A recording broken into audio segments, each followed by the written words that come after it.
আমি বাংলাদেশের সার্বিক অবস্থা সম্পর্কে তেমন কিছুই বলতে চাই না, কারণ আপনারা সবাই সেই ব্যাপারে অবগত আছেন। আমি শুধু এটুকু বলতে চাই, আমার দেশ বাংলাদেশে গণহত্যা চলছে।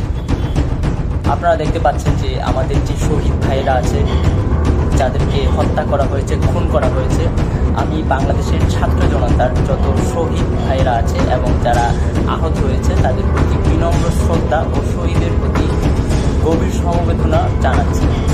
সরকারের কংক্রিটের জন্য মায়া কান্না ও শহীদদের আহতদের জঙ্গি, বিএনপি ও জামাত শিবিরকে হত্যাকাণ্ডকে জায়েজ করার তীব্র সমালোচনা জানাচ্ছি। আপনারা জানেন আমাদেরকে এখন বর্তমানে কিভাবে দিনাতিপাত করতে হচ্ছে, না ঘুম আছে, না খাওয়া আছে, কোনো কিছুই ঠিকঠাক নেই। আপনারা দেখতে পাচ্ছেন, আমি ভাষায় প্রকাশ করতে পারছি না আমাদের এখনকার বর্তমান পরিস্থিতি। জাস্ট যাযাবরের মতো আমাদেরকে দিনাতিপাত করতে হচ্ছে, জীবনযাপন করতে হচ্ছে। তো আপনারা আমাদেরকে দেখতে পাচ্ছেন, যারা আমাদের বাংলাদেশের বিভিন্ন জায়গায় সমন্বয়ক আছে, বিভিন্ন আন্দোলনকারী আছে, তাদের সাথে কেমন অত্যাচার, অবিচার করা হচ্ছে। তো আমি আপনাদেরকে সার্বিক পরিস্থিতি সম্পর্কে তেমন কিছুই বলতে চাই না। আপনারা সব কিছু দেখতে পাচ্ছেন, সব কিছু জানতে পারছেন। সেই জায়গাটা থেকে আসলে আমার কাছে মনে হয় যে এখানে বেশি কিছু বলার নাই। তো আমি কিছু ব্যাপার আপনাদের কাছে শেয়ার করতে চাচ্ছি। আমি জানি না এই লাইভটি করার পরে আমার কি অবস্থা হয়, বা আমি পরবর্তীতে আপনাদের সাথে কথা বলতে পারি কিনা, আপনাদের সামনে আসতে পারি কিনা, এটুকু আমার নিশ্চয়তা নাই।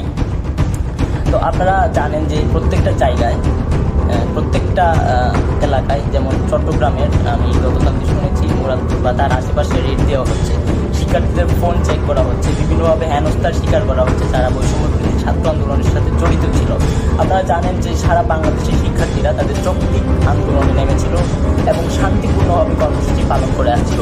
সেখানে কেমন হত্যাযজ্ঞ চালানো হয়েছে, আমার ভাইদের কিভাবে খুন করা হয়েছে, আমার ভাইদের কিভাবে হত্যা করা হয়েছে, আপনারা সব কিছু দেখেছেন এবং আপনারা সব কিছু জানেন।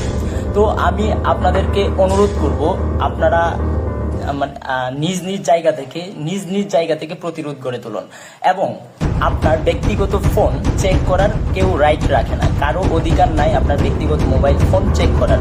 তো সেই জায়গাটায় যদি আপনাদেরকে বা আপনার ফোন কেউ চেক করতে চায়, আমি বলবো আপনারা দেশবাসীর কাছে আমার অনুরোধ থাকবে, আপনারা প্রত্যেকটা জায়গায়, প্রত্যেকটা বিল্ডিংয়ে, প্রত্যেকটা মহল্লায়, বাংলাদেশের প্রত্যেকটা আনাচে কানাচে আপনারা প্রতিরোধ করে তুলুন এবং সবাই ঐক্যবদ্ধ হন।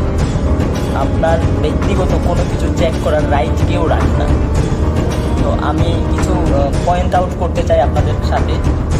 আপনাদেরকে প্রথমেই আমি বলতে চাই, প্রত্যেকটা মহল্লায় মধ্যরাতে পাকিস্তানি হানাদার বাহিনীর ন্যায় অভিযান পরিচালনা করে ছাত্রদের ও সাধারণ মানুষকে গণগ্রেপ্তারের তীব্র সমালোচনা ও প্রতিবাদ জানাচ্ছে।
পুলিশের প্রতি মানুষের একটা সাময়িক ক্ষোভ আছে, এটা থাকাটাই স্বাভাবিক। সাধারণ ছাত্র জনতা কখনোই সহিংসতা চায় না। আপনারা জানেন ছাত্ররা এবং সাধারণ মানুষ কোনো রকম সহিংসতা চায়নি কখনো এবং এখনও চাচ্ছে না।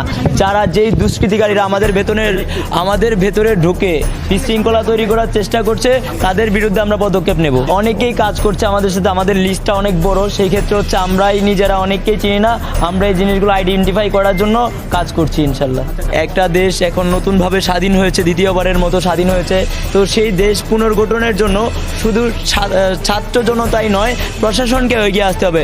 যখন ছাত্র জনতা সহ প্রশাসন সবাই এগিয়ে আসবে তখন কিন্তু আমরা একটা দেশ সুন্দরভাবে পুনর্গঠন করতে পারবো এবং তখনই আমরা সফলতাটা পাবো যখন সার্বিক সবাই মিলে আমরা সমন্বয় করতে পারবো ব্যাপারটা। তো সেই জায়গাটা থেকে আমরা আজকে যে চট্টগ্রাম জেলা প্রশাসনের সাথে আমরা আজকে বসেছি, আলোচনা করেছি কিভাবে কি করলে এবং প্রশাসন থেকে কিভাবে আমাদেরকে সহযোগিতা করবে এবং ছাত্র জনতা থেকে আমরা কিভাবে প্রশাসনকে সহযোগিতা করব, দুয়ের মধ্যে আমরা কিভাবে একটা পারফেক্ট সমন্বয় ঘটাতে পারি, সেই জায়গাটা থেকে আমরা আলোচনা করেছি এবং আমরা বেশ কিছু বিষয়ের সাথে অধিকাংশ বিষয়ের সাথে আমরা একমত পোষণ করতে পেরেছি। আর প্রশাসনকে আমরা সহযোগিতা করব, আমাদের যেই ছাত্র জনতা আছে, বিপ্লবী ছাত্র জনতা আছে, সেই ছাত্র জনতা প্রশাসনকে সার্বিক সহযোগিতা করবে এবং আমরা প্রশাসনের সাথে সমন্বয় করেই এই কাজগুলো করবো। এবং আপনারা জানেন যে পুলিশের প্রতি মানুষের একটা সাময়িক ক্ষোভ আছে, এটা থাকাটাই স্বাভাবিক, কিন্তু আমরা আহ্বান করছি আমাদের ছাত্র জনতা সবার সাথে আমরা আলোচনা করেছি এবং তারাও চাচ্ছে প্রশাসন আসুক এবং প্রশাসন এসে তাদের সাথে কাজ করুক। তো পুলিশের উপর যদি কেউ হামলা করে বা হচ্ছে এরকম কিছু করে অবশ্যই তারা দুষ্কৃত করে, কারণ সাধারণ ছাত্র জনতা কখনোই সহিংসতা চায় না। আমরা প্রত্যেকটা জায়গায় আমাদের সেই প্রতিনিধি দল পাঠাচ্ছি এবং প্রত্যেকটা জায়গায় আমরা সেই জিনিস